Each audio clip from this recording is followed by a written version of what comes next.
We got a 2023 Toyota Camry key fob here. This is how you open it to replace the battery.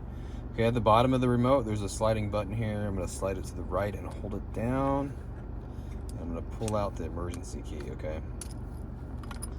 Now once I have the emergency key pulled out, there's a slot right here that I'm going to use to pry the remote open, okay? And I'm going to do that with the buttons facing down. It's not the slot the emergency key goes in, the side slot here. It's not this one. It's one right next to it, okay? That's vertical. I'm going to put the flathead screwdriver in here, and I'm just going to give it a twist.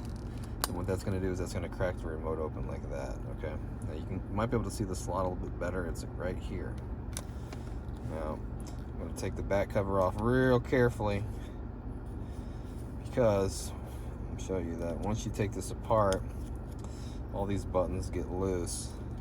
You don't want them to spill everywhere. Here are the buttons here. But I'm going to leave it like this and hold it like this. Flathead screwdriver, there's a slot right here at the bottom that you can use to pry battery up and out. Okay. Like that. And I'll show you what size the battery is. The battery is a CR2032 battery with the positive sign facing out towards us. We put it in the top first and then lock it in like that. If you need a battery, check the description box. I'll have a link there. It takes you to Amazon. That will get you the correct size. And then we just get the back cover here, start at the top, work our way down. The emergency key goes in and it locks in. You're all done. Hope the video was helpful. If it was, appreciate it if you leave me a comment or hit that like button, and hope to see you again in another video.